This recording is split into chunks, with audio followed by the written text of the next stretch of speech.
Like moths to a flame, you've thrown caution to the wind for a glimpse into our world. Well, now you're in it. Welcome to Effed Up Stories.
Hello, everybody, and welcome to a new episode of Effed Up Stories. I am your host, Will Pender.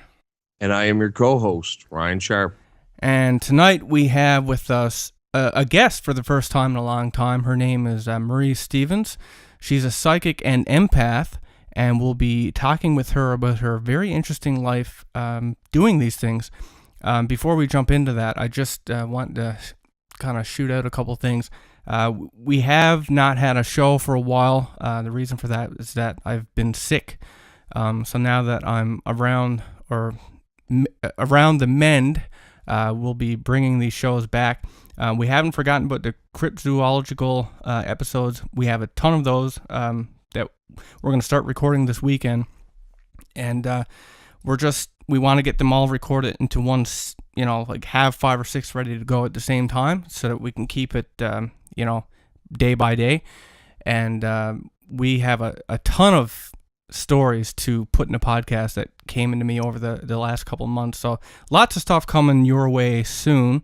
And with that having been said, if you have an effed up story of your own and you'd like to get it on the website and into a podcast, you can submit that to us at effedupstories.com. That's EFFEDUPSTORIES.com. Go to the submission form, fill it out, hit submit. We'll get it and get it out there. And with that said, welcome, Marie, to the show. Thank you so much for having me. I appreciate it. Our pleasure. It's been a long time since we did this, and I'm actually looking forward to it. We haven't had a guest in how long, Ryan? Oh, geez. It maybe a year? Yeah. So wow. Yeah. So we're bringing it all back for you. So but we should do this more. We should get guests on here more. So Marie, let's start because I have your summary, which is still a lot to the story that you sent me on the website. But let's start for when it all started for you. I mean, you were young. You were like 3 years old, and you didn't understand what this was. Can you explain? Just tell us a bit about yourself and what it is that you can do. Yeah. So basically, I grew up in South Florida, and my mother was a psychic, very good, scary good, to the point where, she was kind of locally famous in our area. And I grew up just kind of being this little sort of paranormal magnet. I just kind of attracted these things to me, not trying to, I never did a Ouija board. I never did anything like that. I wasn't searching it out. It kind of found me. And so I do paranormal work. I'm a medium. I can, kind of communicate, and still, I'm kind of a reluctant psychic because I do feel things, but yet I'm still learning and I'm still growing and I'm still searching for, answers on my own too. So, there's things that I can do that I don't even realize, I don't know if I'm, I don't have titles, I don't get a title. People say, oh, I'm clairvoyant or I'm this or that. I kind of, hey, look, I feel things, I see things, I hear things. I don't know what the heck that's called, but I can do it, So I just kind of don't put like, a lot of pressure on anything, titles and whatnot. I just, hey, if you've got a particular, piece of land, home, business, something, and, there's something in there you don't understand, or you're having experiences, dreams, you want to contact, a loved one or something, give me a call and we'll talk, So, yeah, it started for me very, very early. I was one of those kids that I was just very, very aware very early on, and I remember things from when I was like 2 and 3. I just remember them like it was yesterday. And so I started having, paranormal experiences from the beginning, from the get-go. And the thing was, my mom was not the type where she had stuff where she was exposing me to it. So I didn't know what I was going through. I just knew it was weird. And I just knew it was strange. And, I kind of didn't understand. And I didn't know that I could really go to her and tell her stuff. And she, maybe she could shine a light on things. I was kind of all alone in this growing up. And so, when you're a kid and you're very empathic and you're very sensitive, it's really difficult. And I talked to other people that confirm that when you're like this, it's hard to like go to school. It's hard to eat in restaurants. It's so difficult because you're feeling everybody's stuff. And you're a kid, you don't know how to turn it off. So now I can go to a restaurant, sit there for hours. But as a kid, I would just immediately have to like leave because it was just so suffocating in a way, because you would just feel, I would know exactly who was going through what. Someone was sad, someone was sick, someone was angry, someone was going through divorce. I was just like a little magnet. And so I started experiencing paranormal stuff very, very early on, and just even as a little kid going, okay, I'm crazy, what is this, And I said, my mother, go ahead. Did you ever feel like what you were going through was normal and other people experienced it, or did you instinctively know that it was different? Did you like have friends that you confided in, or like how did you come to find that this was a different experience that was unique to you? Well, I grew up with two different trains of thought. One time, when I would experience these things and be like, what the heck is this? I didn't know anything about ghosts or demons. Like I said, my mom wasn't the type of psychic where she would say, come here, let me teach you how to, read tarot cards. She just never, she did her own thing, and that was it. It was something Mom did, and she didn't expose me to it. So I had no clue. I had no idea for most of my life what I was going through until I got to be in my early teens. And I moved back in. I lived with my dad for a while, and I moved back in with my mom, and she had, kind of started, started going to church. And she wasn't a churchy, sort of goofy Christian. She was, still very spiritual, but, she believed in other things at this point. And it wasn't until then I started going to church that I started seeing and realizing that there is a spiritual realm where things are happening and you can't see it, And I learned about demons and angels and this and that. And then of course, the church doesn't want to talk about ghosts because there's no such thing as ghosts. It's only angels and demons. I found if you start talking about that kind of thing, they kind of think you're weird and, ostracize you. But it was in my early teens that I started to go, holy crap, everything came together like a puzzle. Oh my gosh, the reason why I've been seeing and feeling all this stuff is because I'm sensitive and I'm empathic, and I started, finding out what those words meant truly. Okay. And so it was then that I kind of go, oh, okay, I'm not crazy. I've been seeing and feeling things because I'm just that way, So let's go back and look at some of the things that you've experienced previous to finding this out. Like, I know that you, when you lived with your dad, he had he had remarried twice, and so there was two different people that you had lived with before you went back with your mom. Mm-hmm. Right. So let's start with the first one and chronologically build up to the present. So just describe for us, some of the things that you experienced early on. Okay, well, like I said, I was either at my mom's on the weekdays or at my dad's and his wife, his second wife, or she had a condo, so I was either there or sometimes during the week, weekend or whatever, summer, we would go to her parents' house, which was in Miami, and that place was haunted as well. And so wherever I was always going through something. It was just one paranormal experience after another.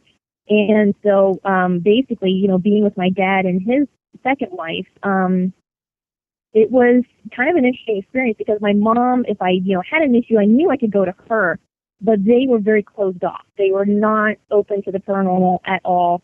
And so it was really difficult. I remember sort of the first experience that I had, my stepmother had this condo, and she was more in the city. And she had this weird condo, and she had this other condo that was kind of underneath her.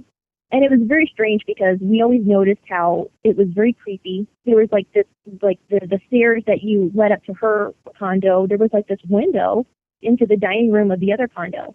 And it would just always give you the creep. Everyone that walked by that place were like, ooh, I hate this place. It's just weird. What's in this place? It was just really, really creepy. And the people that would move into this place, they would only be there for like a few months and then they would leave unexpectedly. It was very strange. So I kind of surmised over a period of time that there's probably something in there that maybe was going through the walls or something. But this, like the earliest paranormal experiences that I had in that condo was I was given some toys, and they were little baby dolls. They were very tiny, the size of a quarter. And I remember I was like this little OCD kid, and I remember putting these baby dolls in order on a desk. And it wasn't near a window, it wasn't near an air vent, nothing. And I remember I put them in a specific order, and I came back. We had gone to a party or something, come back, and they were all organized completely differently. And I remember freaking out. And I was a little kid. I remember like looking over my shoulder, like, what is going on here? What is that? But I didn't think ghosts. I didn't think demons. I didn't know what to think. I just knew something is weird. And then things escalated. The more I stayed, I would stay with them on the weekend. And when I would stay with them, at night was pretty much the worst time because wherever I was always tormented at night. And so I would be sleeping on this little pull-out couch, and they would, leave their door open, and I remember just being woken up with something kicking the bed really hard. With the covers being ripped off the bed in the middle of the night, and also, something whispering in my ear, and you could not only hear the whisper, but you could feel the breath on your face. That's how creepy it was. That's creepy. And it's horrible. And that kind of stuff will just scare you to death. When you're sleeping, you're dead asleep, and then all of a sudden you feel breath on your face. And then something, I don't know what, something with very sharp nails. Something was always grabbing my feet in the middle of the night. And it was just, whatever the thing was just very tormenting. It was very just nasty. And so I, in my little, 4-year-old brain, I was like, oh, I have to wear my socks to bed because the foot monster won't get me, and they had a good laugh over that. They're like, oh, that's cute, and I'm like, no, I'm dead serious here. I'm like 4 years old thinking there's a monster after my feet every night, But yeah, I mean, that was like a nightly thing, and then that's pretty much every kid's worst nightmare, right? The monster under the bed. Well, the boogeyman that's real. you hang your feet over the side of the bed, and or you avoid hanging your feet over the side of the bed. I mean, I remember being a kid, and I'd make a point of jumping off the edge of the bed so I could get as far away from underneath. Every kid does it. You always like dive off your bed and dive onto the bed just so your feet aren't within monster reach. Well, that's right. I actually saw, I know this a little bit off topic, but kind of related. I just saw like one of those picture memes the other day on Facebook, and it was a picture of, drawn of someone lying on the bed, and, their hands were, not hanging over the edge, and it was like, perfectly safe from the boogeyman. And the next picture had the arm hanging over the edge, and it was like extremely vulnerable to boogeyman attack, right? And that is how a lot of people, I'm uncomfortable if I have like a limb hanging off the side of the bed. Even now, like I have to be in my sheets. Perhaps I have issues, but yeah. So obviously you were dealing with some pretty crazy stuff for a person of any age, let alone a 4-year-old. And of course, as you got older, these things intensified. So do you think that whatever it was, right? Because it's interesting that, if you take like a really haunted place, and you could take someone who's not sensitive, and, they go into this place, and a lot of people will say that they can feel, they feel uneasy. They feel something. They can't quite articulate it, but they can sense something, which I would imagine would be extremely strong to someone who's sensitive. So, like, a sensitive person can seem to pick up on this even in, areas that nobody else can because they're sensitive to it. So, why do you, do you think that whatever these things are target at you because that, they can tell that, like, they can get a reaction out of you, that they can tell that you can, it's almost like they can tell that you can see it or sense it, and it gets them off? Like, why do you think that they target you?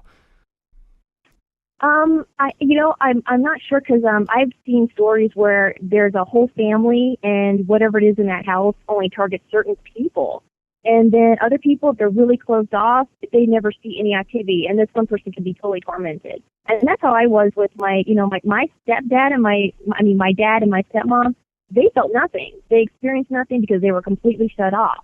Me, I think I was just a scared little kid, and whatever this thing was, we just had a blast torturing me. I think it was just, why else would you just grab someone's feet all night long or whisper in their face? I would get so scared I would run into their room and beg them to sleep in the bed with me. And when they would, it wouldn't be as bad. The activity, I would still wake up and just look around the room. I just knew something was there. But when they were with me, it wasn't as bad. So I don't know. I've seen these stories before where someone is sensitive and they just get tortured just all the time. When you when you went to your mother with these issues, because I know that your stepmom and your dad just brushed it off as, it's just bad dreams. It's just, whatever. But when you went to your mom, considering that she was a prolific, psychic, I mean, did she ever, see that you had any gifts or abilities? Like, did she ever, try to explain it to you or elaborate on what it was? No, not at all. In fact, I didn't really even realize that I could go to my mom. This was the thing. I suffered with this on my own. And like I said, I didn't really even understand what my mom did until I was about 6 years old. And when I was 6 years old, I started having, my dad was in law enforcement. And when you have a parent or someone that's in law enforcement, you grow up, and finally at whatever age, it could be any age, but it hits you that parent could die. And then that feeling kind of never leaves you. It always haunts you at some point. So in the back of your mind that you might not see that person again. So when I was 6 years old, I started having these reoccurring nightmares every night for about 2 weeks. And it was me looking at a picture of my dad's tombstone with like this really green grass around it. It was just this eerie dream. And I had it every night, and I would wake up in a cold sweat, but I didn't say anything to anybody. I remember thinking, no, I'm stupid. I'm not going to say anything. So I didn't say anything. And then one night, my mom was sitting across the table from me, and she just looked at me and she goes, "You've been having dreams of your dad dying." And I was like, "What?" And she said, "Yeah." And she explained the dream perfectly to me. And I didn't tell her anything. She knew everything.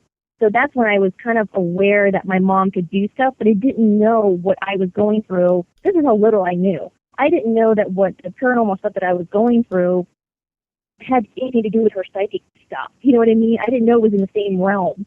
So I didn't know I could even talk to her. So I had no idea. So I literally suffered with this, very eerie, crazy, horrible, terrifying stuff all on my own. And it wasn't until I was much older that my mom and I actually sat down and said, "Oh, yeah, this thing, that thing," and whatever. We would share stories. We would, talk about our experiences and that kind of thing. It wasn't until I was very much older. So, at this time when I was a little kid, I was pretty much just doing, just surviving. I was just trying to get through it. I was trying to, every night I knew I was going to be tormented at my stepmom's. Every time we went to Miami to the grandma's house, I knew something bad was going to happen there.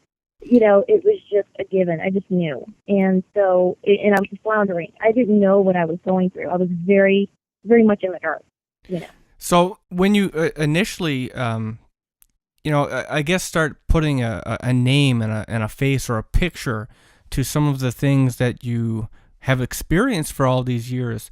You said that you were with your stepmom in a library and you had happened upon a section on ghosts.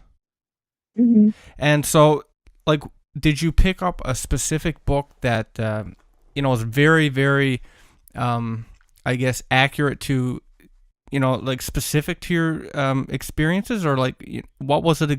Do you remember exactly? Like if it wasn't just like I guess what I'm trying to say is a ghost would be like a blanket term for all kinds of phenomena. But did you happen to come across like I don't know, specific entities or something that you were like, that's what happened to me. That's what was visiting my room, or.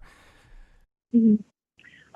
No, because this was in the early '80s, and this was before all the paranormal, before all the paranormal shows and everything like that. So this was still really kind of like a new thing. So we were in the, we were in the library, happened upon the paranormal section. I always kind of liked that kind of stuff. I always thought it was kind of interesting as far as like Bigfoot and, stuff like that. I was always like, wow, that's kind of neat. Wonder, because I used to watch In Search Of with Leonard Nimoy, and it's like it half scared me and half fascinated me. But I always loved that show. I love mysteries. So I was like, wow, this is really cool. So I started looking at ghosts, and I was kind of half scared to even read these books. But I thought, I need to, something just compelled me to start just reading through the books. And so I read, one experience, you read about the Amityville horror, you read about, this story and that story, and, Ed and Lorraine Warren and their stories. And, you start reading all these, paranormal experiences, the ones that were in print at that time anyways.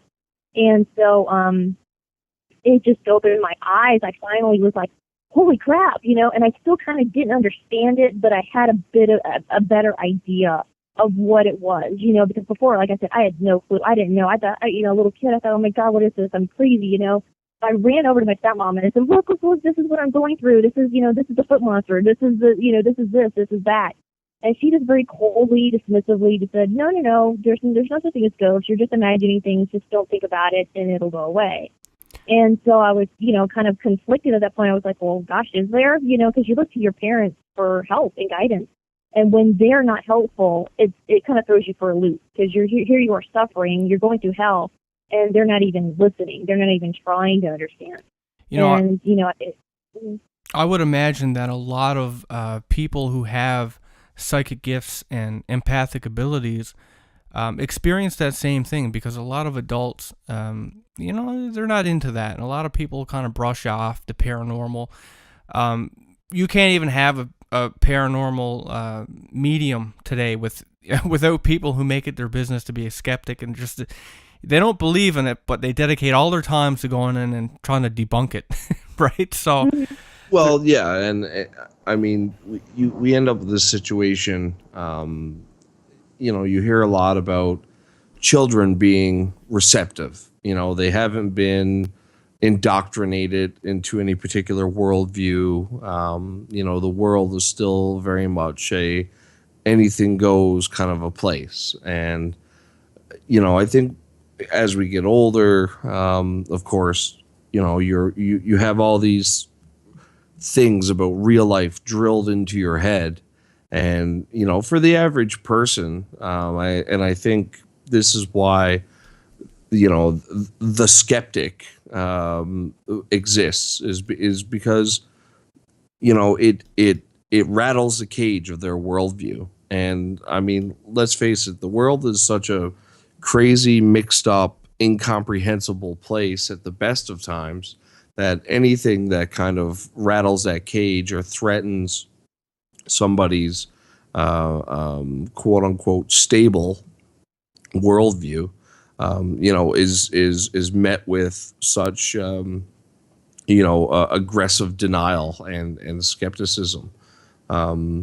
Yeah, they don't they can't live with it being right. It bothers them. Like they can't just live and let live, right? It literally threatens the confines of this neat little white picket fence reality that most people live in. It's this forced construct. I mean, I'm a huge fan of science and all this, kind of stuff that we call reality. Science is verifiable because it's testable and repeatable, blah, blah, blah. But there are so many things in the world that, are just unexplainable in the realm of this scientific reality, the how this way that we determine what's real and what's not real. And it creates it can create problems, obviously. As you know, I mean, I had experiences as a child, and I mean, we've all heard lots of stories about people who've had experiences as a child, and your parents, just brush it off as being fantasy or whatever. And it can obviously lead to lots of confusion and issues for developing young people. So, speaking Right. of these experiences that we can't explain, there's two experiences that you mentioned in your story that again, like, non-explainable. The first one is well, to me it sounded like it's kind of like sleep paralysis, but a little bit more than that. You said you were asleep during the night, and then all of a sudden your eyes shot open. You couldn't breathe, you couldn't move, and you could look around, like you could move your eyes. You were awake, but yet you couldn't move at all.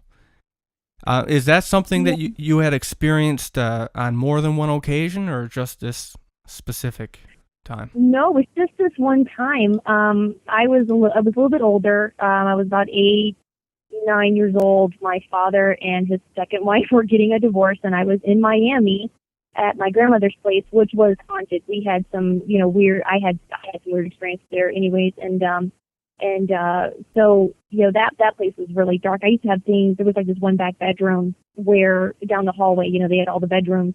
And something, I don't know what it was, literally just kind of like ran up to me and just kind of almost like pushed me.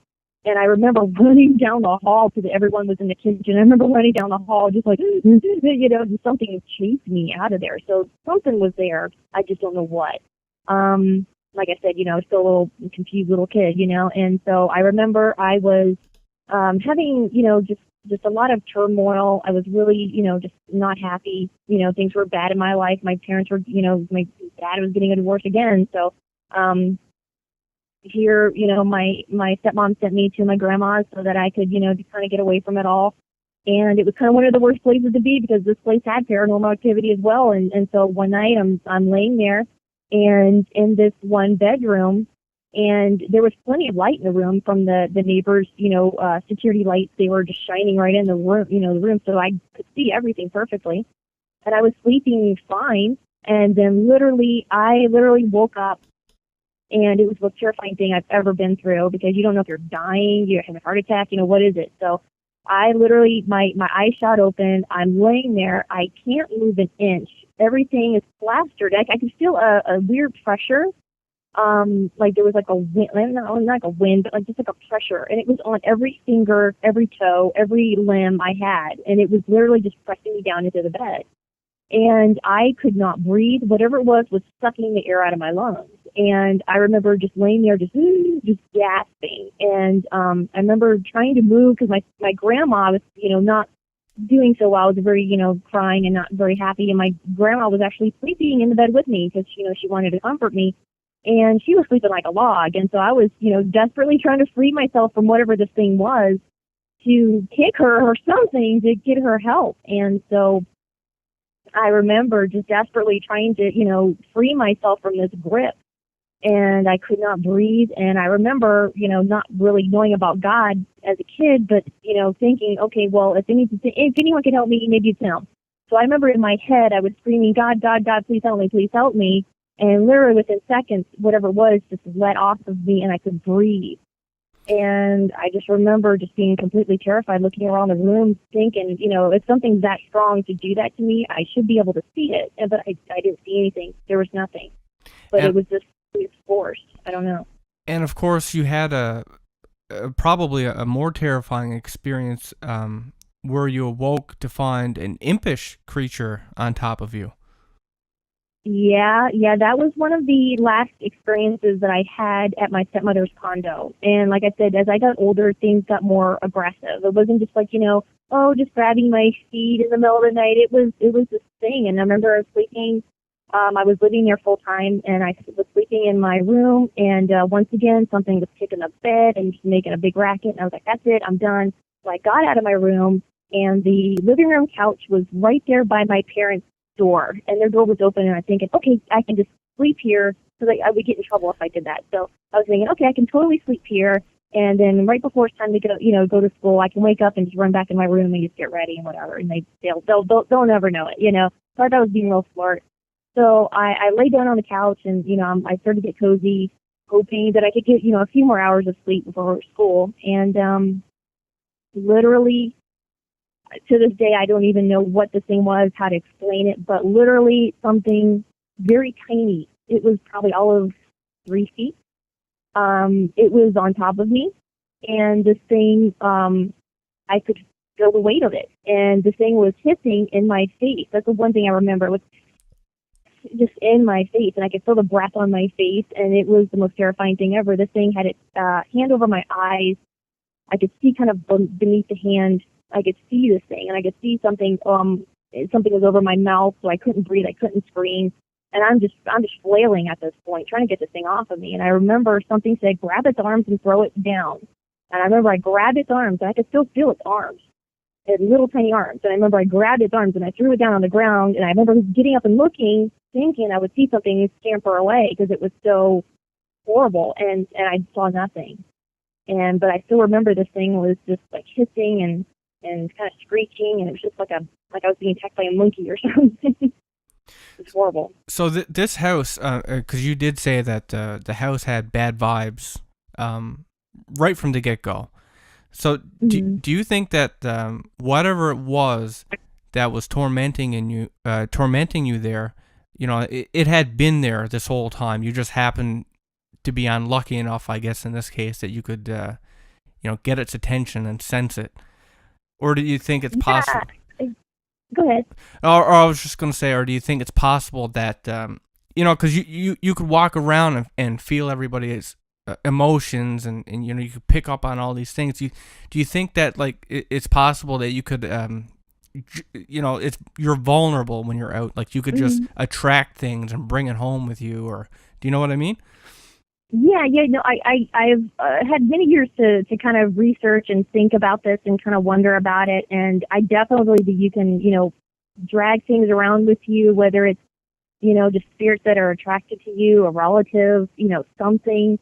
I had a later experience that I wrote about, and we can talk about that later. But yeah, I think things can follow people. This particular house, it was really strange. My stepmom's condo. It was weird because when I would go to my mom's house, I wouldn't feel it there. I wouldn't go through anything really, really bad there. I would feel a little stuff there, but nothing bad. But as soon as I got to my stepmom's condo, it was the same thing over and over and over again. And like I said, this one lower condo that nobody would live in for more than a few months, everyone said that it would creep them out. So I did research on my stepmom's condo, and she was like the second owner, and the guy that lived there before her wasn't involved in anything weird, So it could be in her condo, or I think, and I've been in other places where things go through the wall. So I think maybe possibly it was something weird in this one condo. It just felt like, you walk into a place and someone's been like murdered there or suicide or just something so deep and dark and just really, really, really creepy. It had that vibe to it. It had that vibe like something bad had happened there. Okay. So that was your last major experience in that place, and then of course your dad and your stepmom got divorced. Mm-hmm. And now when he remarried again, you didn't get along with the new stepmother at all, and in fact, there's further ties to that, I believe, later on in the story. Let's go there. Let's go with your involvement with the paranormal when your dad remarries this quote unquote evil woman. Yeah, she was very.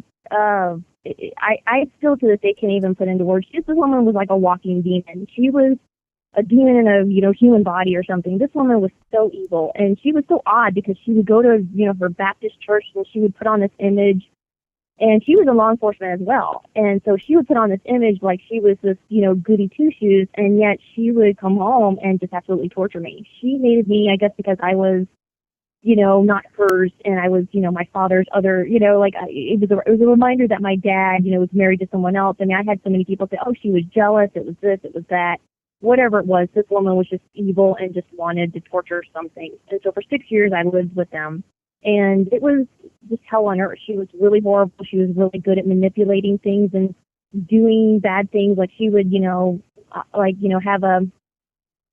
was just an all-out abusive situation. She would have like a packet of cigarettes, and I did not smoke. I was very against it, even as a kid. And she would have a packet of cigarettes on the counter, and I was like, what is that? She was like, I'm going to tell your dad that I found that in your room.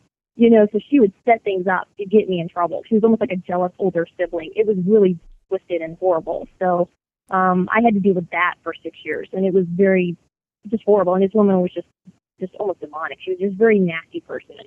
And so she was very much against the paranormal as well, which is strange, but she was. And she was just a very nasty person. And I remember we lived in 2 or 3 different homes, before we actually moved to a home that my dad had built. And she, there was weird stuff there. There was, covers being ripped off the bed, someone sitting on the bed, the whispery thing in the face and whatnot, stuff like that. And her dogs, she had 2 dogs. Her dogs would actually jump a barricade just to get in my room and like lay on my bed and like guard me all night. It was very strange. They would kind of growl and that kind of thing. And I'd wake up to them growling, thinking, what the heck's going on, and I would, hear whispery voices in this house. I mean, it's weird. Whatever house we moved in, if something was there to any extent, I would just know it, feel it, experience it. Sometimes it was horrible. Sometimes it wasn't as bad, but there was always, something going on paranormal-wise. And so, yeah, those years were really difficult. My dad ended up building a house out in a place called Jupiter Farms in South Florida. And we lived out there.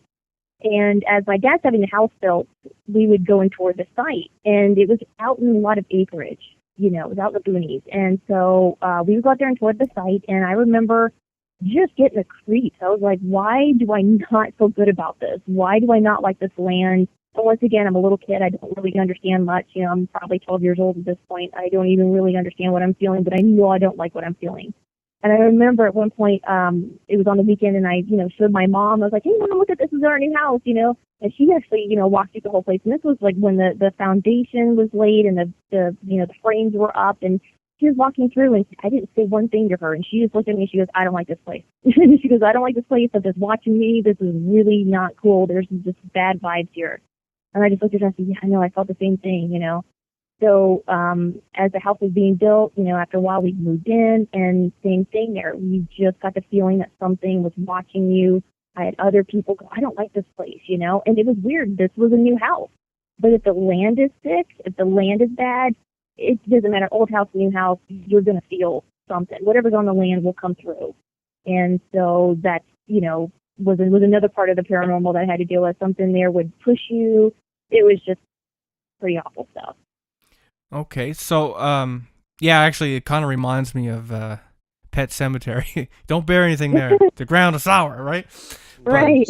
Yeah. Well, and yeah, this is something that comes up a lot when we talk about, you hear in stories of people talk about ghosts and psychics, and you'll hear skeptics say, "Oh, well, is there anywhere that a psychic can go where they won't feel a presence or a spirit?" And at this point, even modern science is beginning to recognize that there are perhaps other worlds that are parallel to ours or close to ours that we can't access in a physical way, but they're there nonetheless, and that research is going into that kind of thing. And it's funny because that's pretty much a staple of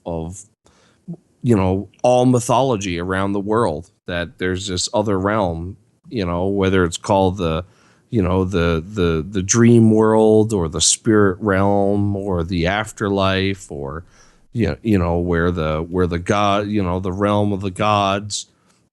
There Can't- seems to be in all mythologies and in many religions this other world that is just a step away from ours. And if that's the case, then yeah, people who are sensitive are probably going to sense things in a lot of places because we're sharing our living space with unseen things. and Right. I always tell people too. I'm like, look, I don't quite get it myself. People think that because you're a medium and you've had paranormal experiences that you know it all, and you really don't.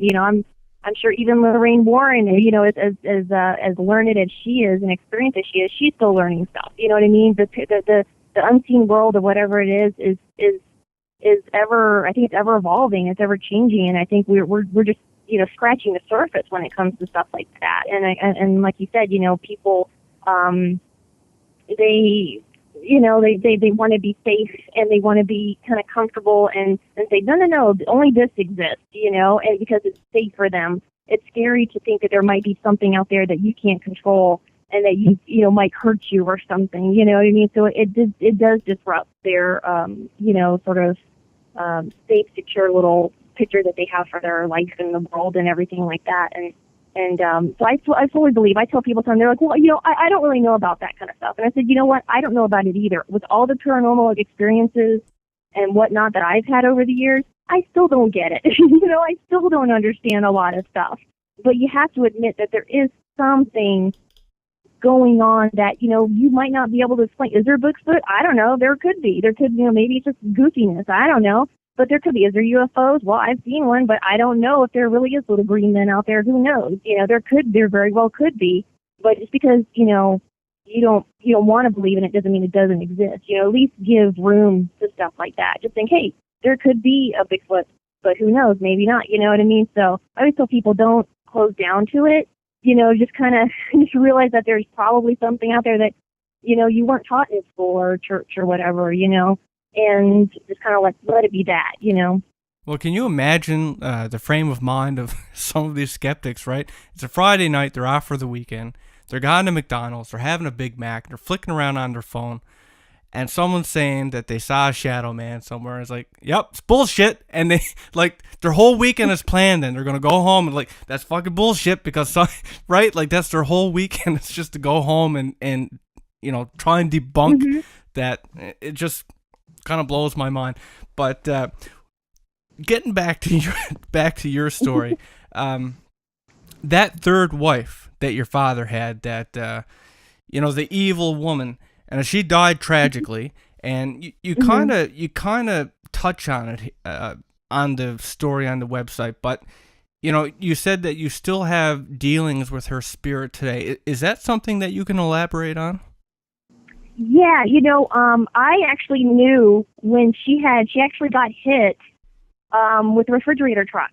She was on duty. She was a law enforcement officer, and she actually got hit and was in a kind of a vegetative state right when it happened. And she was hit so hard, and the only thing that saved her was her bulletproof vest. And so she was, rushed to the hospital, and I immediately knew, talk about being psychic. I had no idea how I knew this, and I think it was, I was 14 at that time, and I immediately panicked. Out of the blue, I'm in my mom's house, and I'm with my mom, and I start panicking. I said, Mom, something's wrong with Dad, and I kept seeing a car crash. And I thought, oh my God, something's wrong with Dad, Dad's sick, Dad's dying, there's something wrong with Dad. So my mom, trying to calm me down, calls his office and says, can I talk to her father? And the coworker literally hangs up on her. And she's like, what the hell? And so she called back and she goes, I want to talk to him now. And that's when he confessed and he said, oh, his wife was just involved in a car accident not 10 minutes ago, and he's on his way to the hospital. Oh, so wow. I knew, so I, for some reason, picked that up, just knew it was happening. I guess I could feel my dad's panic. My dad and I are really connected, so I always kind of know what he's going through. I knew when he was having a stroke. I knew when he was sick. I just knew. I could always, pick up on my dad. So I literally felt his panic, I guess, and I just knew something was not right. And he had to make the decision. And she was very young. She was only, 32, 33, something like that. So he had to make the decision. The doctors told him, hey, look, she's not going to make it. She's going to be in a vegetative state. This is not humane, and she wanted, she didn't want to be a vegetable. She wanted, just let me go. So he made the decision, being the next of kin, to disconnect her, and they did. And my father, I'll actually tell you this really interesting side story. My father told me, he confessed to me many years later, here's a guy who doesn't believe in the paranormal. Talk about a skeptic, okay? He literally said, you know what, I know you're going to think I'm crazy, because I didn't talk to my dad too much about stuff like this, especially, maybe a little more when I got older. But he said, something, I know you're going to think I'm crazy, but he said the night that I disconnected her and I went home, finally got home, deal with the paperwork and the police and the reports and everything, made all the arrangements, And so by the time I got home, it was like 3:30. And he says, I'm exhausted, devastated. He says, I don't even, my mind is whirling still at this point. He said, but my body is just spent. So he goes, I go to bed, and he had plenty of room, light in the room as well. He could see everything perfectly. We had security lights outside, so he could see in his room perfectly. He said for 2 hours, something at the end of his bed. He said, I couldn't see anything. But he said, something at the end of my bed kept pulling my covers down off of me. And my dad was fully awake. He wasn't sleeping at all. He literally saw his covers being pulled off of his bed really slowly for about 2 hours. He said and my dad's a real big sport. He's 6'2". He's like 260. My dad's a big guy. And he said for 2 hours he struggled with this thing, because as soon as he saw the covers being pulled off, he'd reach down and grab them, pull them up. And then something would just fight with him and pull these covers off of him. And he would pull the blankets back up and they'd pull them back down. And he said for like 2 hours I struggled with this thing, so this thing finally left. And so for my dad to admit that, it was just really weird. But I think it might have been her. I don't know. That would be really creepy. If I could tell you something that spooked me last week, and you'd laugh at me after hearing that, but yeah, that is really creepy. I wouldn't be able to wrestle with it. I know you, and I know that would be the last night that you spend in that house. Yeah, you'd burn the sheets, you'd have the bed blessed, and you would move. See, I would love it if I could visit someone else's house, as long as I could leave it there when I came home. Right? Yeah. I That's just why the places haunted B&Bs are so popular. People want to go there and experience it, and they go home safe. Yeah, exactly. Like I love the experience as long as I can leave it there. Like I just don't want it to come home with me, for it to be a daily thing. Because nobody ever gets any good rest when that happens. Even people who love this stuff, once their house is haunted, it's like, God damn it, how do I get out of here? Someone call a priest. So how did she? Because you said that her spirit still torments you. Well, you still have interaction with her. I mean, can you how does that happen? Like, what is it? Yeah, that was it was really interesting, because like I said, I had no love lost. When she passed away, I felt bad for my dad and my little brother, but I didn't have any personal feelings that were, devastating, and she never fostered any loving relationship with me. So I felt bad for a lot of years. I'm like, why am I not sad? And I really felt horrible about that. I was like, should I be sad? I'm not sad. But I wasn't happy, either. But yeah, it was this really weird thing. I was, probably in my early 20s. And I never thought about her. I never, you know what I mean? Like, when she was gone, she was gone. That was it. Like I said, my father was a very strong person, and he, remarried again, and he moved on and raised my little brother as best he could, and, we just kind of moved on with our lives, and all that. But my father still had, her belongings, and he had given me a few bits of her jewelry to have. And I kind of felt weird. I was like, I shouldn't have this, but I kind of held on to it for a few years. And so anyways, it was really strange. Like I said, I never went searching for the paranormal. It kind of finds me. So one day I was bright daytime. I'm outside. I'm putting my groceries in the car, and literally I felt like someone ran up behind me. So I turn around, and I'm freaking out because I knew I felt someone behind me. It was like someone ran into me. And I turn around and I don't see a soul, but I feel something very, very evil. Just a very nasty feeling. And I was just like, what is that? And I just immediately saw her face, and I thought, holy crap, is she, knowing what little I know about the paranormal, is she coming back or what? What's going on? But I saw her face, and I've had this really strong feeling. At this point, I could definitely listen to, I could fine tune, and listen to what, this whatever presence, I could hear them. I could know what they were saying. Why are you haunting here? And I could hear it answer. So at this point, I knew how to communicate. And so I just looked directly at this thing, whatever it was, and I said, what are you and why are you here? And immediately I felt this. I knew it was her. And immediately I felt her go, I bet you, you thought I was gone, but I'm not gone. I'm still here. Kind of a taunting, nasty thing. And I was like, holy crap. So I went home. I knew her birthday was in February, and it was very close to that date. And so I checked online, because I didn't remember when she passed away, but I checked online, and her birthday and death date were only about maybe a month apart. And so I realized I was right smack in the middle of those dates, which I thought was really kind of eerie and strange, the timing of it. And so I, had that weird feeling, and I told my mom, I said, Mom, I think, Dad's wife, I think she kind of walked up to me, and she goes, it's definitely possible. Could definitely happen. And that went away. Then a few months later, I'm getting ready for bed. I got work tomorrow, and so I'm, brushing my teeth and, getting ready. And I get into bed, and I'm barely in bed. I'm literally like kneeling in bed with the covers up, getting ready to, snuggle in. And literally, I feel something in my room, and it's sitting in like the corner where the computer is. And I'm looking, and I'm like, what is that? It was so evil. When you're a medium, you can tell immediately if it's a demon or not, because of the vibes it radiates. It's just pure negativity, pure evil. You just know it's a demon. You don't know, you don't question it. And this thing was so evil, I thought it was a freaking demon. I thought, oh my God, what is this thing? What have I done to invite this thing in here? It was, I was like, what did I do? And I kept feeling this thing, and I kind of got into bed, and I was like, okay, I'm not going to be scared. I'm just going to chill. I'm going to sit here and get quiet and see what the thing is. And literally, this thing had so much hate for me. I'm like, what is this thing? Is it a demon? What the heck is this? And literally, as I'm sitting there and I'm kind of feeling it, I realized it's her.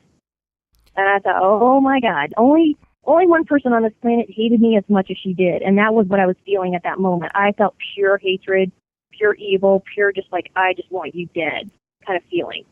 And I just got real brave, and I thought, you know what? Sit there all night. I ain't going to be scared of you.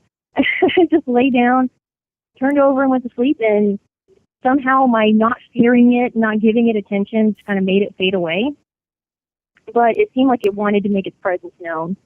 It almost seems like, well, I mean, she sounds like a nasty person anyway. And it's almost like when she died, because I guess she was so dark. I mean, I've heard this said before that some people, when they die, they're afraid to go into the light, to be exposed for what they are. They're afraid to be judged or afraid to be analyzed, and they stick around with all their old baggage, and they're stuck in the same place. I just don't understand why she was so hung up on you. And I'm not saying that she's not. I don't understand why. Like in the afterlife, I mean, she must know she's dead. Why she would spend all of her time, just being that way. To really, I mean, it doesn't sound at all like you impede it. I mean, she still married your dad. I mean, she's still, you know what I mean? It's not like you got in the way of that. Or I just don't understand where her is like blind hatred comes from. Well, I'm not really sure. I think she just, maybe I was a reflection of my mother, you know what I mean? And it was a reminder that she, wasn't the first woman my dad was with. Sometimes women are really possessive, and they freak out if, the husband, the current husband has something to do with the ex-wife in some way. They don't want him talking to them. They don't want, you know what I mean? And maybe it was that. There was just something very, very nasty about her. She didn't want me to get ahead. And funny thing that you mentioned this particular thing, because I actually, a few nights after this, I actually had a really horrible, horrendous nightmare with her. And it was this experience where I was, there was a cabinet, and there was like jewelry and money and different things, and her and my dad were actually laying in bed together. And she, I think in some ways was, I don't know, still possessive over my dad. Like, spirits are possessive over homes. They try to scare you away because it's their home. Yeah. I think she died so quickly, young, tragically, unfinished business. Because when I left clandestinely. When I left that home, because I was already living with them, I actually snuck to live with my mom again. And so I didn't say, hey, bye, guys, I'm leaving. I snuck out of there for the summer and didn't go back. So I think my dad's wife had that sort of unfinished business. I got away. She wasn't able to torment me. And you know what I mean? I was like a sole focus every single day. This woman would torment me in some way. So I had escaped. So she had this unfinished business, I think, in her soul, her brain, whatever.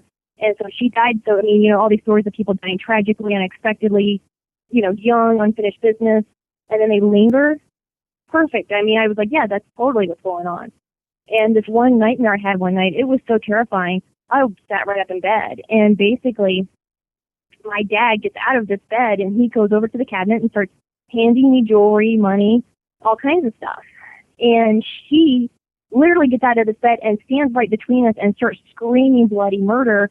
Don't you dare give her that. Don't you dare give her that. I'm going to make sure she gets nothing. Just screaming bloody murder. Stating that she did not want me to succeed in life. She didn't want me to get ahead. She didn't want me to have anything good. I didn't deserve it. She hated me. I mean, all of it was just spewing out of her. And Wow. so, so I had this nightmare, and I kind of, at one point I was kind of feeling out the whole thing, and I kind of said, why is she still lingering? This is so weird. And I kept just wondering, and I felt like she kind of said, you know what, I could have made it out of that vegetative state, but your dad pulled the plug on me, and I didn't get a chance. And I could feel the anger in her that she was not able to let go, because she felt like she could have come out of it or something. You know what I mean? She felt like she had a chance, and my dad cut that chance. It almost so seems my like dad, karma. Like that Right, whole thing, yeah. that whole thing that happened to her almost sounds like karma. Like she was obviously a terrible person, and she lost, her life at a very young age. But I wonder if all that negativity, I really do think that when you're really negative, you draw negative things to you.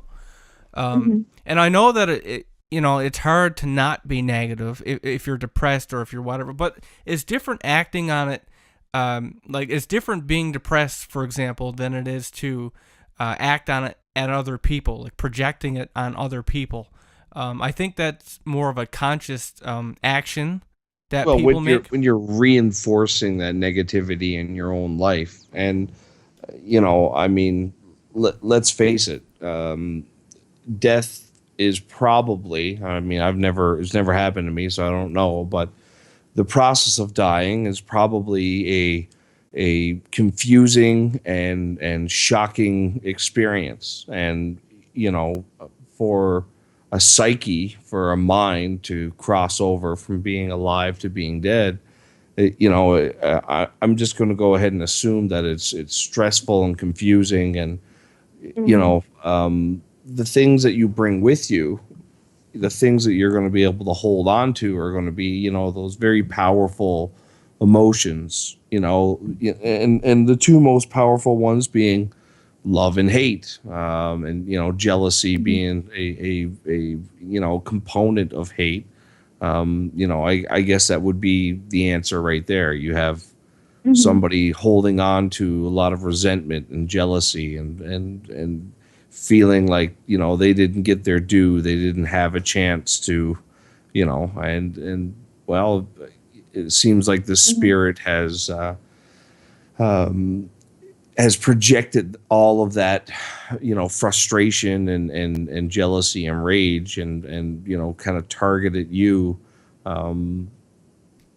just as as part of that what are they going to hang on to is going to be the most prominent, most powerful emotions. Hmm.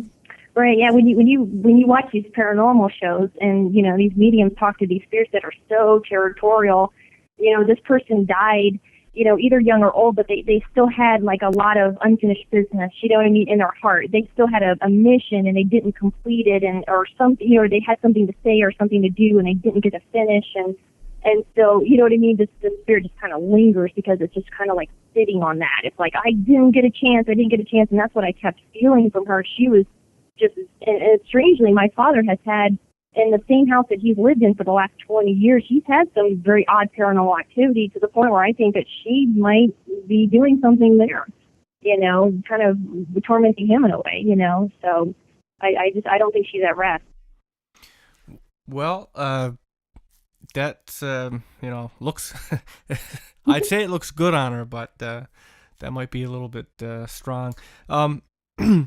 Now, moving on from that, you had experiences even recently, and you're in LA now? Yeah, I live in Los Angeles. Okay, so let's jump there because all these stories take place when you're younger, and now you're older. You're not in the same environment. You're still having experiences though, so you're still plugged in. So let's go. Let's start with that. I believe you said. Never mind. I'm looking at the wrong thing. But you were in a building with 8 units, and half of those units were vacant at a time when some things happened. Right. 4 years ago, I moved to Los Angeles to pursue film, and so I was starting my life over. And like I said, I'm still very empathic. I still felt stuff, and talk to friends and tell people do readings and whatnot. But like I said, I don't pursue it. I feel like if it's going to happen, it's going to find me.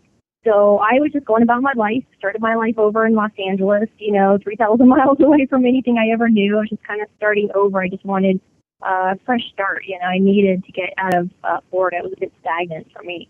So I moved here and I found this great apartment. It was 8 units, very small, which is great, nice and quiet. And, there was, I lived in 1 unit, and of course there was 4. At one point, I lived there 3 years, never had a paranormal experience in that place, never felt creeped out. If there was something creepy there, I would have seen it, known it, trust me, I know. And so I had not felt anything in that place 3 years, literally. That place was a peaceful little sanctuary. Then all of a sudden, I noticed that there was a lot of vacancies in the building. There was literally 4 units that were just vacant for like months. And then all of a sudden, a bunch of people moved in. And it was like, okay, cool, we got neighbors, And then literally out of the blue, this was like maybe a year and a half, 2 years ago, literally out of the blue, all of a sudden, I'm starting to get creeped out in my place. And I'm like, this is weird. Why am I getting creeped out? I've never gotten creeped out. This is ridiculous. My place is always safe. I'm always praying through the place. I got my holy water, I got all my little, amulets and things, so nothing should be here. What the heck is going on? And literally, I just kept getting creepy. I kept seeing little flinty, like little flints of shadows in the corner of my eye. And I'm thinking, once again, I'm kind of a skeptic. I kind of go, hey, you know what? It's probably nothing, whatever, And I kind of dismissed it, but it got stronger and stronger and stronger. And then there was this one area of my bedroom that I kept feeling something. I felt like someone was standing right there watching me. I thought, this is crazy. I'm nuts. Oh, please, whatever. Marie, go back to bed, But I kept waking up in the middle of the night. I kept seeing something, feeling something. Like it was standing there wanting to tell me something. I thought, good Lord, what is this? And I have a dog named Winston, and he always stares at this one area of the bedroom. Same area that I felt something in. I'd be watching TV, and I just happen to look over, and Winston is just looking at that one corner. And I'm like, oh, my God, he sees it now. And so I kept feeling this thing, kept seeing this thing. I thought, what the heck is going on? And so I finally just kind of sat down and said, hey, look, okay, if I'm a medium, I should know what the heck is going on in my own house. So I stopped, got quiet, and I kept seeing this thing. And I don't watch horror movies, so I'm not aware of what the current monster is. You know what I mean? Who's scaring people, Chucky or Freddy or whoever. I'm not really up to date on all that stuff. So I kept seeing this girl with dark hair in her face, and it looked, and I kind of thought, is it like from a horror movie? What is this thing? And I found out it was from The Ring, the girl from The Ring. I don't know her name or anything like that. I don't know the story, but I just know the image. And I thought, wow, I'm seeing this. Okay, I'm definitely crazy. This is, this is weird. And so I kind of dismissed it. And then one night, as I was trying to figure out what this thing was, it couldn't articulate itself. And when you're talking to a spirit that has sort of mental deficits in life, maybe they were mentally handicapped or something in life, in death, they cannot communicate. It's very difficult for them. And so you just get bits and pieces if you get anything at all. So you have a person that's kind of just, you have a spirit literally is standing there and they're trying to talk to you, but they can't, just like they couldn't in life. It's very strange. So I kind of felt that, and I kind of thought, oh gosh, that's really strange, So one night the TV's not on, I have one little light on, and I'm sitting in bed, and I'm literally, just petting my dog, and I look up, and I literally, it's the first time in my whole life, surprisingly, I actually saw this very solid shadow figure walk right past me and just disappear. And I was freaked out. I was like, what the hell? And I got up, and I was like, okay, I'm not going to freak out over this. I'm going to find out what's going on. So I tried to debunk it, and it wasn't me. I wasn't moving. It wasn't, anyone's shadow. It wasn't the dog. It wasn't anything. I couldn't explain it. And so I got my holy water, and I did a, nice little prayer through the whole place. And for some reason, this thing would not leave. And I prayed. I said scriptures. I said this. I put, salt and this and that. This thing would not leave. And so I just kind of just try to deal with it, like, okay, whatever. I'm not going to be afraid of this. And it's just a big mystery. What is the thing? Who is it? Is it attached to maybe one of the new tenants that moved in? Maybe it's something like that. I don't know. So one night, my friend Joe, he's in film as well, and he was like, hey, can I crash on your couch? And I said, yeah, sure, come on over. So he's exhausted. He falls asleep on the couch. I go in my room, and I'm no sooner in bed, like 15 minutes, I'm laying there, and all of a sudden I hear, Marie. I mean, I hear bloody, blood-curdling scream from the living room. I run out there, and Joe is sitting on the edge of the couch just gasping for air. And he said, oh my God. And I said, what's going on? He said, something just tried to strangle me. And I said, what the hell are you talking about? He said, I was laying there, and I felt something weird enter the room. He said, I don't know what it was, but the vibe changed in the room. He says, I looked up, opened my eyes, I looked up, and there was this girl with dark hair. He saw the same exact thing I saw. This girl with dark hair hanging in her face. She was floating above me. And I said, you're kidding me. What was going on? And he didn't know what was going on. So he told this thing because he thought, well, maybe this thing is protecting Marie and it thinks I'm trying to hurt her or something. So he literally told this thing, look, I'm not here to hurt her. And this thing, he said, just got very angry and started to choke him and suck the air out of his lungs. And he just could feel like something around his neck trying to strangle him. And he said, as soon as he screamed my name, this thing flew out the window. And so that, yeah, I had weird things like electrical things in the house where, my TV would shut off by itself, the lights would shut off. It was just very odd. So. Yeah, I'd say I'd be pretty mad if all my electrical equipment was shutting off, since I seem to live in front of a monitor. So I guess Joe's not coming back, right? Like, no. And it's funny because he was not like terrified by things. He was actually quite like calm about it, and I was just like, I was so angry at that point. I said a prayer. I was like, look, you don't deserve to, you don't belong here. I didn't invite you here. You don't belong here. Get out of here. And literally my who is now my ex, he moved in, and I was just happy not to be alone in the place, He moved in, and at first he was totally fine. And then literally within a month or two, he started acting so completely insane. It was terrifying. And he's a combat vet. He was in the Army, and I thought, for sure it's PTSD. And I, discussed that with other people, and they said, yes, it definitely sounds like PTSD, but I think maybe whatever was in the apartment maybe exacerbated it, because he was completely fine until he moved in. And it was literally like a month or two, and he started talking to himself. He started getting very violent, very angry, very aggressive, screaming, blacking out, acting crazy. And then, and then there was times when he would be, sleeping with his eyes open, talking, and then there was one night where I literally heard a noise in the room, and I could have sworn someone was in the room with us. I mean, it was all very strange, and I eventually had to move from there, so I don't have to deal with that anymore. But yeah, I mean, that was the most recent experience that I've had. So, is there you meet a lot of people. Everybody meets a lot of people, and of course, one of the interesting things for you is that you might get some tingles every now and then. You might pick up on something from anybody. Do you ever find, like, is it common, or like when you meet people, have you met very many people that, like, you felt had attracted spirits to them, or like how common is that, if you've picked up on that? Like, I think it's fairly common. Like I said, I'm still learning all of this. I'm still evolving. I'm still finding out stuff. I'm still learning about my own journey. And so, from my own experiences, and then also talking to other people in the paranormal, it's definitely possible to be, dragging an old family member along, or you just happen to attract a spirit. I don't know really how it works. But I do think it's very possible. I think, someone might point themselves to you as being your guardian, but maybe they're not really helping you.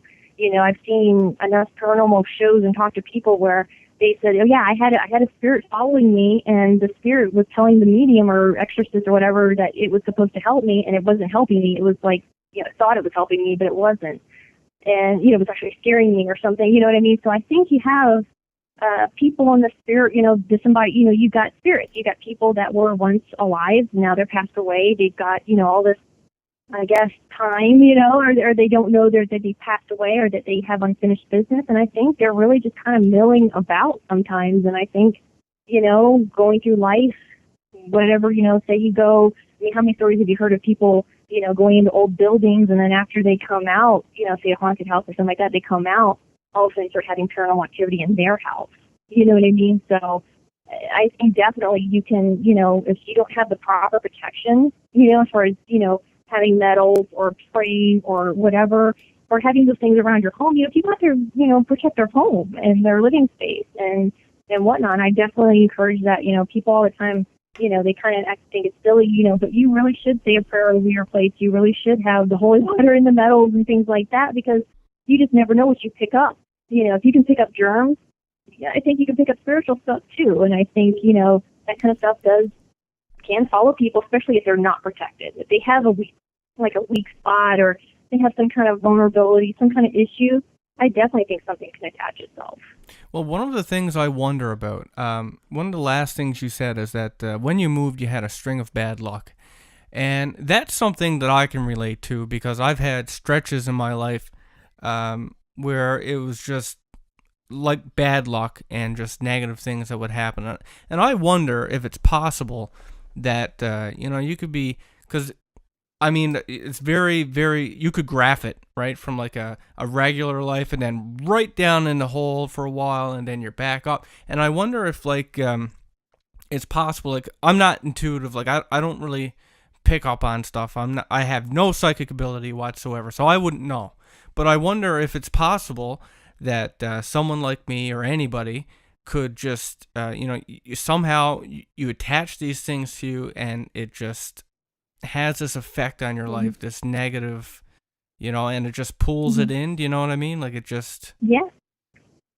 I definitely feel that if you don't do protective measures, take protective measures every day, especially, you and Ryan both, being kind of interested in the paranormal. I think people like us that, things kind of tend to find us, or we tend to search things out. We're all kind of like paranormal detectives. We're always searching, we're always, talking about things and stuff like that. And I think that kind of stuff can even attract them as well. So I think, the best thing for you to do is just find some way to kind of do some cleansings and, whatnot, and kind of do some protective stuff around your home and whatnot.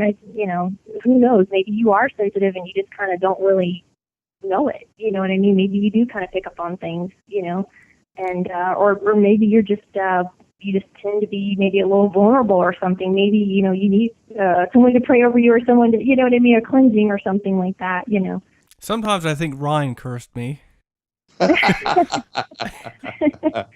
Why would I do something like that? Well, not on purpose, but I mean, let's face it, you're always poking where you shouldn't be poking, and you tell me, and you get me looking into it, and then later, you're just like that guy in Pet Sematary. It's like he leads, his dog dies or something like that, or his cat, sorry, and he leads him like all day through the woods, up over these like treacherous cliffs and everything like that. They bury his cat, they get home, it's nighttime, and then he tells them that they shouldn't have done it because the ground is sour. It's like, what the fuck was that? I just spent the whole day like up in the woods climbing mountains, and now you're telling me that it was a big mistake. Like, that's Ryan, right? Oh, we should do this. It'd be a good idea. And then later it's like, oh yeah, but now you're vulnerable. Shit's gonna attack you now. That's been my experience. So I just can't help myself. I well, really it's been can't. an interesting ride. I mean, don't get me wrong, but I mean, at least you can say that. It's never boring. So can you tell? Does Ryan have demons swimming in his body? I did sense that he was a bit interested in stuff like that, like maybe horror movies, and he was a bit more into it than you were. So it was kind of interesting that you said that, because I kind of sensed that too. That he might be more kind of like you said, more poking into those kinds of things. Oh, he does. Like, I love watching it at a distance. I love reading it. I probably watch more horror movies and stuff like that. But I mean, Ryan, I mean, let's face it. I mean, he was the one who, on his own, before I met him, went and decided to become a Satanist. Right, like the very leftist of everybody else's, everything that you've ever been warned about. Ryan's went and did it. It's like, oh yeah, it's bad, hey. Where do I sign up? What should I do? And that's just not this stuff. I mean, that's everything. Ryan, wouldn't you agree to that? Oh, most certainly. I'm definitely. I'm definitely of the personality type that if there's something that I'm not supposed to do, I'm the first one in the lineup to do it. If there's some button I'm not supposed to press, or some name I'm not supposed to say, or some book I'm not supposed to read from, I'm the guy in those horror movies. Making them. And see. So you're the first one to die in a horror movie. Well, you know what? I don't know if I would be. I would probably cause the death of all the people around. Right. Because you're the guy that unleashes the demon that kills the people, right? Exactly. He opened the box. I opened the box. Whatever the case. I'm insatiably curious, and for me, I really, I don't know. I've spent my whole life railing against anything that's supposed to be sacred or this or that. If you're not supposed to do it, I can't help but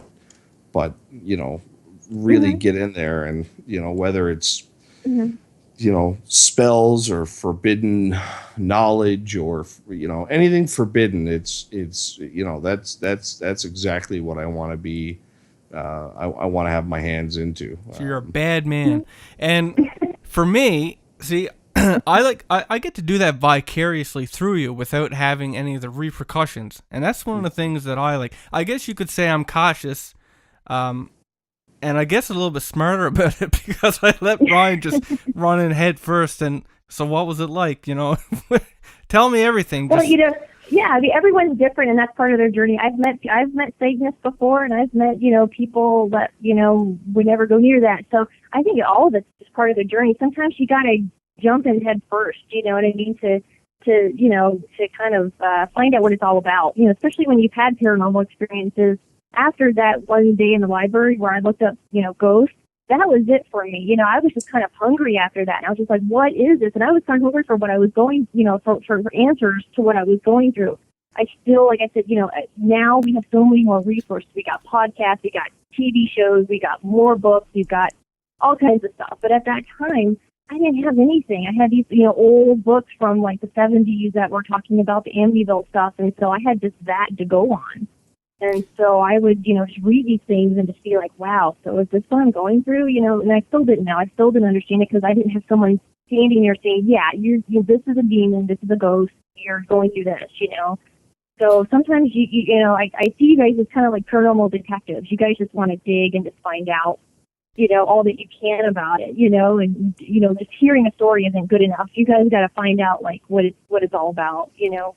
Yeah, and I think the best thing about today is the internet, because a lot of these topics were always taboo and just not taken seriously. But with the internet, people from all different walks of life have been able to share their stories and connect, and now, like, I mean, anybody can go and kind of research this stuff, and there's just no end to the amount of stories and stuff.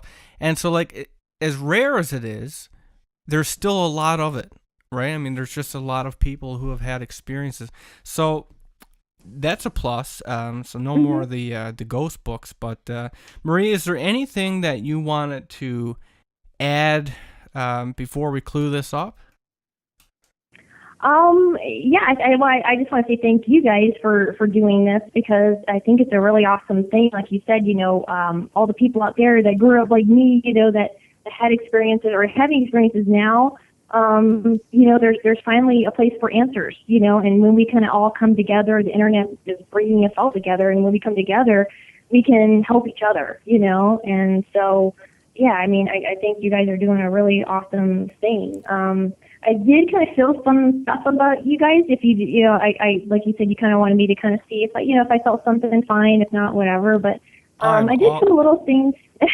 I'm all ears. I did some little things, and it's a little hard to kind of like do a cold reading like this, because I kind of would need to spend more time with you guys. But for Ryan, I felt kind of like, and I could be, like I said, I could be dead wrong, but I just felt like he's kind of like a self-professed nerd kind of thing, and I feel like I feel like you are too, in a way, and I feel like he's almost like a gentle giant, like, people kind of are a little scared of him, maybe, but they I actually get accused of that all the time, of being the gentle giant. It's very true. I mean, he got a very ominous way that he likes to present himself, but he's a big baby. Oh, yeah, that's what I felt like. I felt like Ryan was kind of like, people kind of didn't know how to like take him. Sometimes they were kind of scared of him, like he's this, kind of scary Viking type guy, kind of looking, and so they were just kind of like not sure about him. Yeah, he has like a Viking feel about him, but yeah, like I felt like he liked to collect like maybe swords or knives or something, and armor, that kind of thing. I feel like he likes animals. Like I said, I feel like people kind of like don't know how to take him at first, but he's actually kind of like a really nice guy, and I felt like he's I feel like he might be like maybe in his younger days, maybe he was bullied at school or something. I felt kind of like a bit of sadness in your guys' eyes. I felt it in both of you, and I felt like at first he might be kind of guarded with people, like a little cautious with people. Like he's got kind of like a proven like circle of friends that he knows he can trust, and he's kind of maybe too trusting in the past, and so now like he kind of like is a little guarded, and maybe kind of like wants people to kind of prove their loyalty and trustworthiness before he kind of lets them in that circle.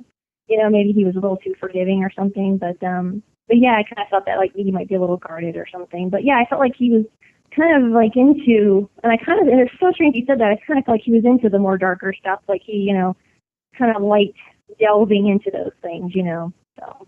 Ryan, I think she's right on with that. Like, well, I right gotta on say, with it.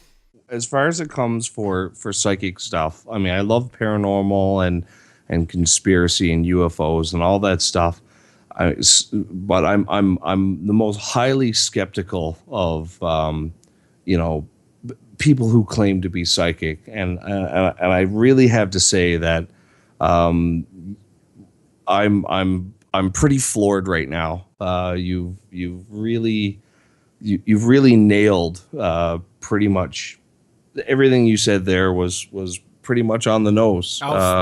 It was like very, very specific. I got to say, I'm very impressed. I really, I mean, Will and I spoke about the possibility of you doing a few notes on a bit of a cold reading using our pictures and making a few notes, and then at the end of the podcast maybe shooting a few things out. And I really didn't know what to expect at all, but I have to honestly say that I am very impressed. That was That was right on the nose. Oh, wow, great. Yeah. I mean, and I'm being dead serious. Like, as far as skeptics are concerned, I mean, as much as I love paranormal and stuff like that, when somebody says they're going to a psychic, I usually don't say anything, but inside I scoff. I'm like, yeah, go pay $300 for somebody to say something really general about you. But I mean, Mhm. you said some pretty specific things there, and you you nailed every single one of them. Wow, Wow. that's cool. Yeah, like I said, to do a cold reading is a little hard because it's like kind of quick and it's kind of like, okay, tell me about me, and I'm kind of like, oh, okay. But yeah, I mean, that's awesome. And like I said, I can further this if you want, down the road or whatever. Some people are scared, but you know what? I'm the same way as you, Ryan. I have yet to meet a psychic that can actually read me. A lot of people can't read me. It's very strange. They'll sit there and tell me all kinds of stuff. I'm like, nope. So yeah, I mean, it's like I'm the same way too. And my mom, it was so cool because my mom was a very sort of she had a lot of integrity, and she would always watch some of these psychics on TV, and she would say, no, you're not supposed to do that. She would like call them out. And so, I think to find a real true psychic person out there it's kind of few and far between. I think, like you said, I kind of scoff too. You didn't see like an early death for me or something like that, did you? Like, No, no, not at all. I knew you were going to what- ask that, you hypochondriac.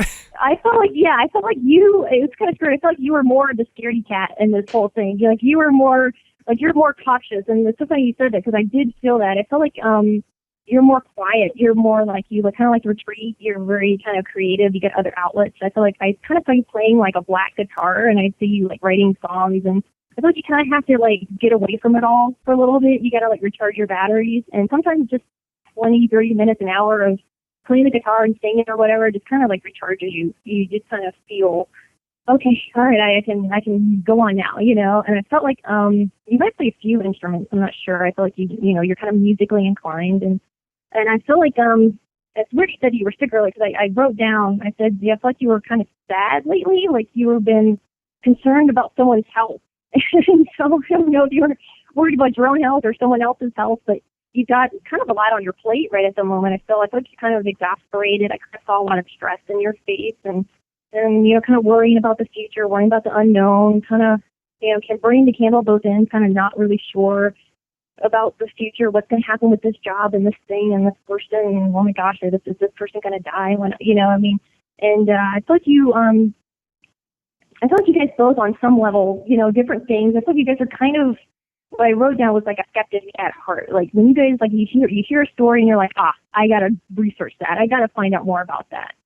And I also feel like you guys want to maybe possibly like expand the show, maybe even do something recorded like television, something like that. Like you guys have plans, ideas, hopes, to kind of further this, because you really do want to reach like a bigger audience. You're like, man, if we could just do this, we would reach more people, and that would be awesome, And it's really cool because I don't sense a vibe with you guys that it's like all about fame. You guys want to be, famous, and it's all about you. I feel more like you guys are very much into bringing the paranormal into everyday vernacular, everyday life, and making it not so taboo. Making it very like an accepted part of life. And you guys are, kind of like, you guys should be going to like conventions and, doing talks and lectures and stuff like that. Like you guys should be doing more of that. I feel like if you guys have the opportunity to pursue that or do that, definitely do it. Because I definitely feel like it would be a very good thing. I feel like you guys could reach a lot of people, help a lot of people, encourage a lot of people, people like me that have had experiences and don't know what the hell they're going through. You guys can bring some peace of mind to them, and I feel like you guys are just kind of tapping. I think you're just kind of scratching the surface of this whole podcast thing. I think you really should and could, go on to make this bigger and more and do some really awesome stuff with it. Well, let me just, I guess, reflect on what you said, because very true. A lot of it, actually. Some things are going to be more impressive than others. Some things only Ryan knows.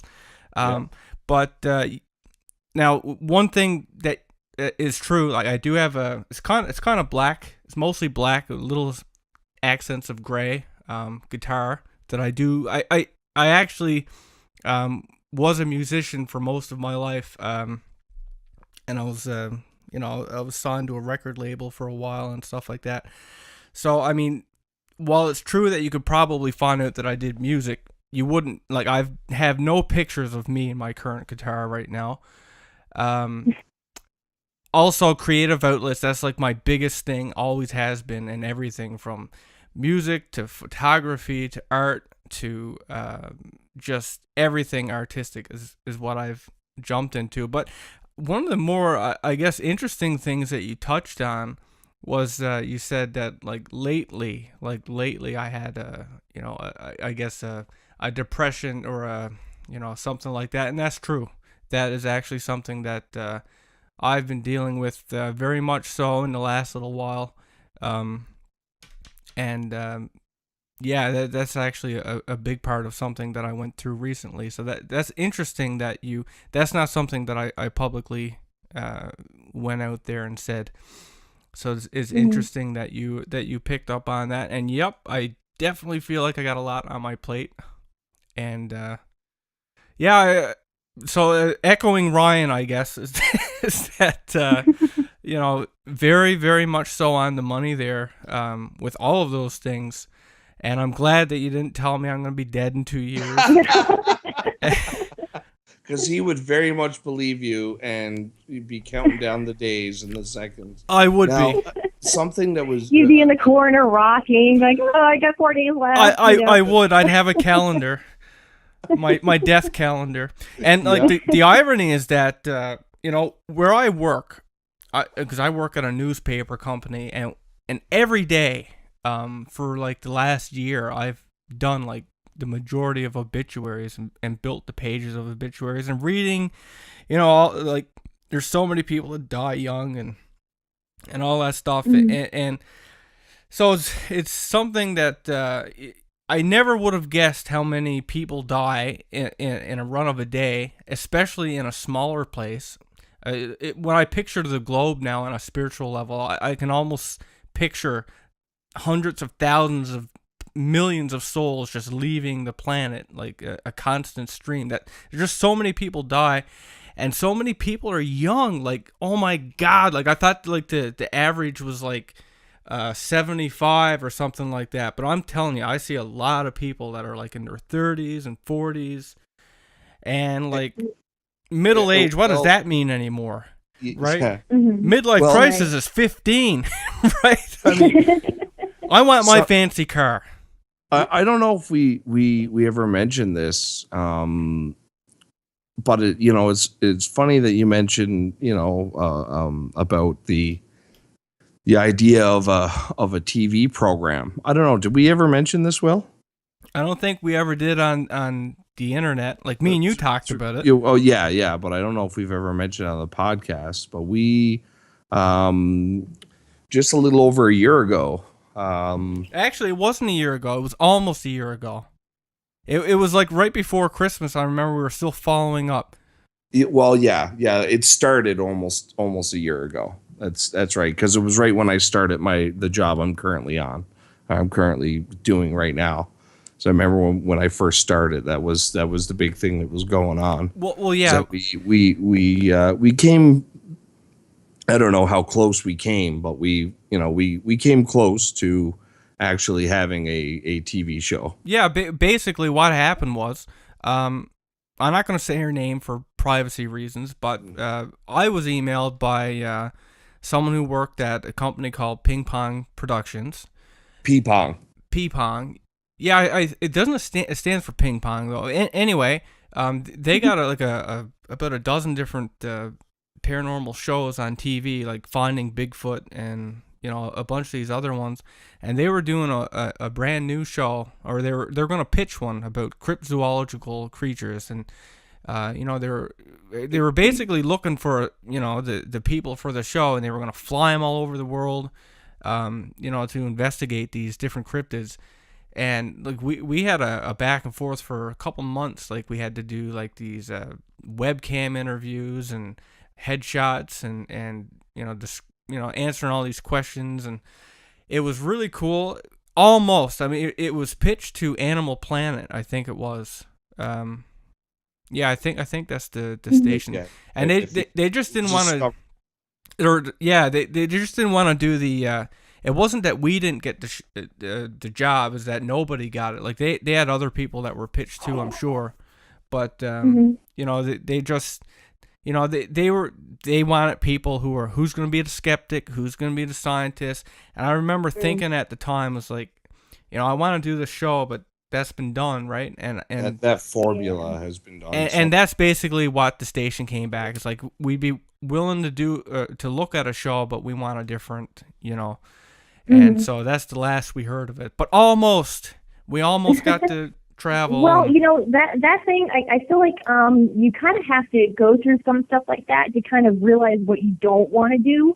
Because I mean, how many paranormal shows are out there? I've lost count. I've once, Ghost Hunters, Ghost Adventures, Dead Files. I mean, there's so many at this point, and there's all kinds of ones from the UK and all that stuff. So there's so many different shows. So I think you guys should kind of start where you're at. You got a podcast. It's an awesome podcast.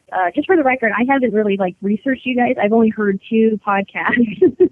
I've only heard 2 of them, so I kind of don't really know about you guys that much. But the thing is, I think you guys should kind of start, just kind of getting yourself out there, just kind of promoting yourself a little more, and kind of maybe doing some appearances at conventions.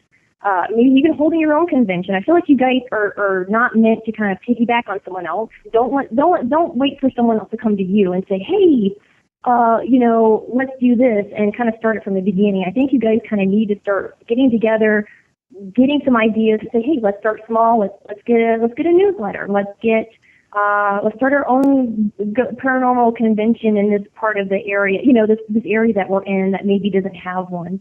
And then just go from there, and then maybe you find out about, buying some airtime, getting a podcast or, something that is like a webcast or something, you know what I mean? Something like that. Start with little things, and I feel like doors are just going to kind of open up, and I feel like the right people are going to come to you, and I feel like at some point you should be picky choosy, just kind of say, well, you know what?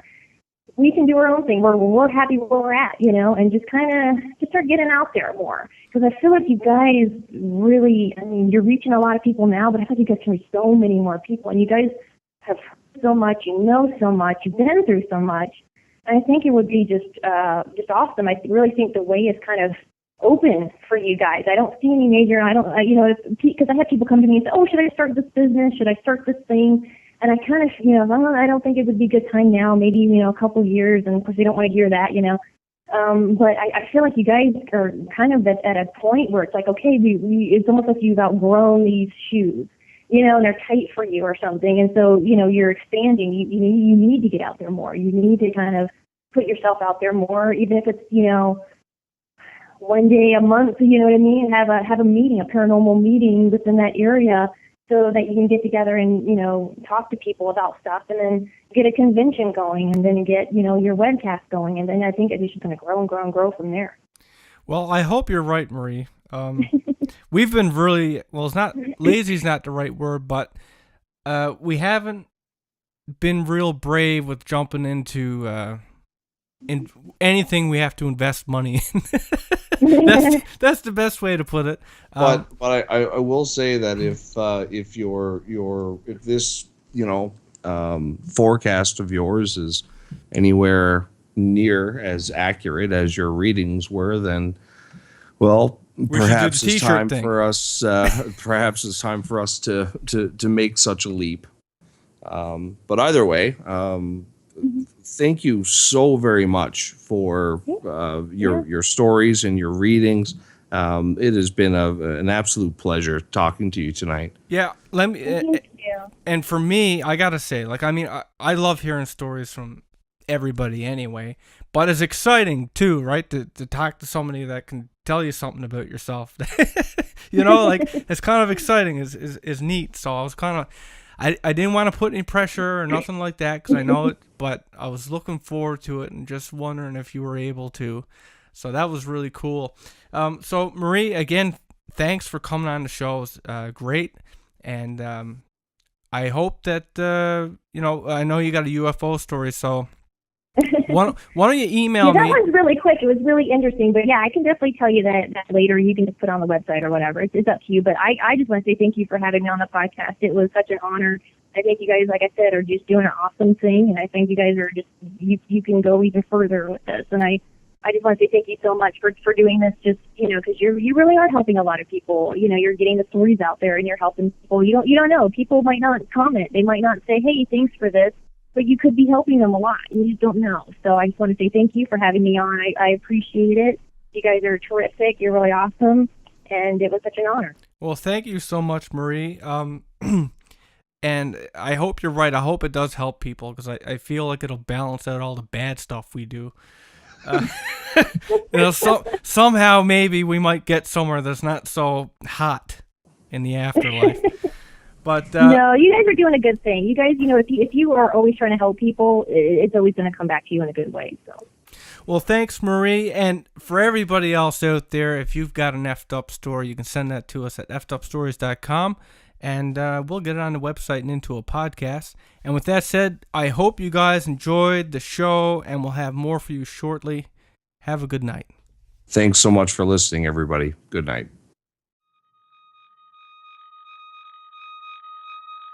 Like moths to a flame, you've thrown caution to the wind for a glimpse into our world. Well, now you're in it. Welcome to Effed Up Stories.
Hello, everybody, and welcome to a new episode of Effed Up Stories. I am your host, Will Pender. And I am your co-host, Ryan Sharp. And tonight we have with us a guest for the first time in a long time. Her name is Marie Stevens. She's a psychic and empath, and we'll be talking with her about her very interesting life doing these things. Before we jump into that, I just want to kind of shoot out a couple things.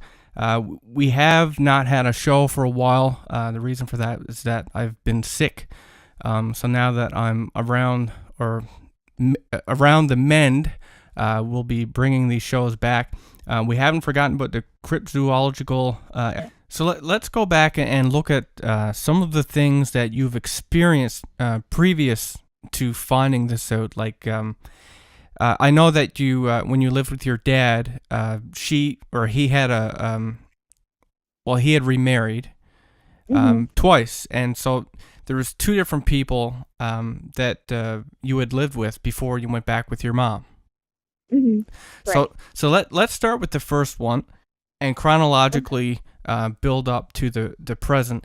So just describe for us, some of the things that you experienced early on. Okay, well, like I said, I was either at my mom's on the weekdays or at my dad's and his wife, his second wife, or she had a condo, so I was either there or sometimes during the week, weekend or whatever, summer, we would go to her parents' house, which was in Miami, and that place was haunted as well. And so wherever I was always going through something. It was just one paranormal experience after another. And so basically, being with my dad and his second wife, it was kind of an interesting experience because my mom, if I, had an issue, I knew I could go to her, but they were very closed off. They were not open to the paranormal at all. And so it was really difficult. I remember sort of the first experience that I had. My stepmother had this condo, and she was more in the city. And she had this weird condo, and she had this other condo that was kind of underneath her. And it was very strange because we always noticed how it was very creepy. There was like this, like the stairs that you led up to her condo. There was like this window into the dining room of the other condo, and it would just always gave you the creep. Everyone that walked by that place were like, "Ooh, I hate this place. You know, it's just weird. What's in this place?" It was just really, really creepy. And the people that would move into this place, they would only be there for like a few months, and then they would leave unexpectedly. It was very strange. So I kind of surmised over a period of time that there's probably something in there that maybe was going through the walls or something. But this, like the earliest paranormal experience, someone was sad, someone was sick, someone was angry, someone was going through divorce. I was just like a little magnet. And so I started experiencing paranormal stuff very, very early on, and just even as little kids going, okay, I'm crazy. What is this? You know? And I said, my mother. Go ahead. Did you ever feel like what you were going through was normal and other people experienced it, or did you instinctively know that it was different? Did you like have friends that you confided in, or like how did you come to find that this was a different experience that was unique to you? Well, I grew up with two different trains of thought. One time, when I would experience these things and be like, what the heck is this? I didn't know anything about ghosts or demons. Like I said, my mom was the type of psychic where she would say, come here, let me teach you how to, read tarot cards. She just never, she did her own thing, and that was it. It was something mom did, and she didn't expose me to it. So I had no clue. I had no idea for most of my life what I was going through until I got to be in my early teens. And I moved back in. I lived with my dad for a while, and I moved back in with my mom, and she had, kind of started, started going to church.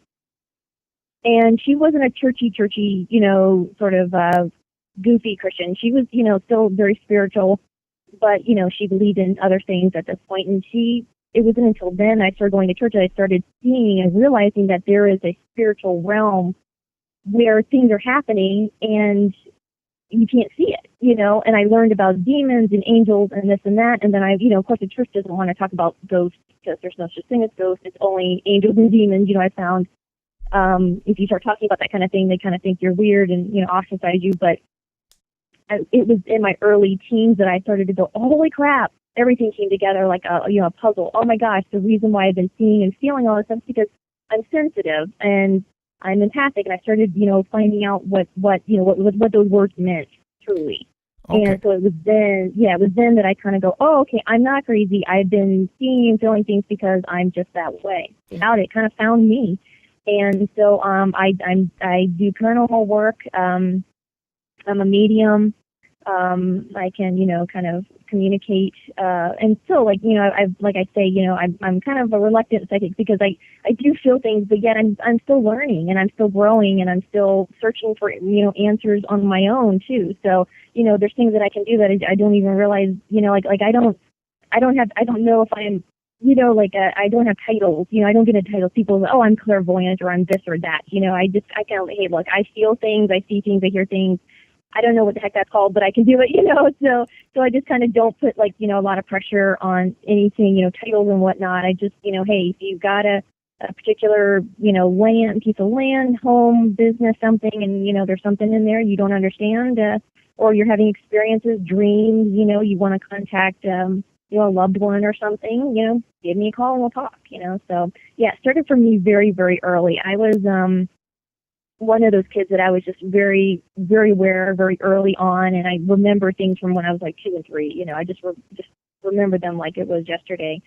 And so I started having, paranormal experiences from the beginning, from the get-go. And the thing was, my mom was not the type where she had stuff where she was exposing me to it, so I didn't know what I was going through. I just knew it was weird, and I just knew it was strange, and I kind of didn't understand, and I didn't know that I could really go to her and tell her stuff, and she maybe she could shine a light on things. I was kind of all alone in this growing up, and so when you're a kid and you're very empathic and you're very sensitive, it's really difficult. And I talked to other people that confirm that when you're like this, it's hard to go to school. It's hard to eat in restaurants. It's so difficult because you're feeling everybody's stuff, and you're a kid, you don't know how to turn it off. So now I can go to a restaurant, sit there for hours, but as a kid, I would just immediately have to leave because it was just so suffocating in a way, because you would just feel, I would know exactly who was going through what. Episodes, we have a ton of those that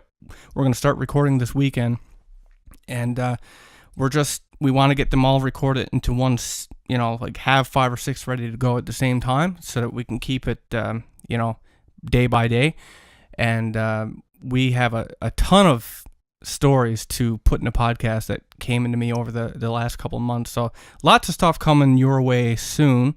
And with that having been said, if you have an effed up story of your own and you'd like to get it on the website and into a podcast, you can submit that to us at effedupstories.com. That's EFFEDUPSTORIES.com.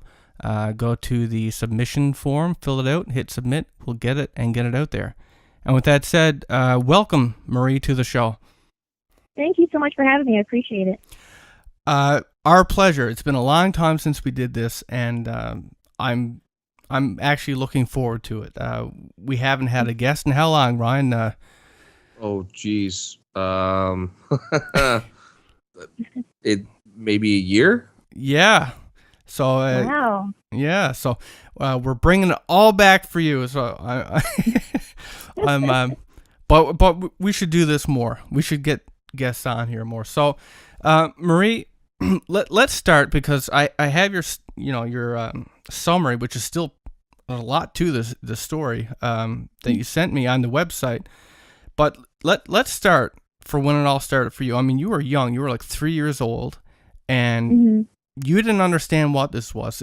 Can you explain? Just tell us a bit about yourself and what it is that you can do.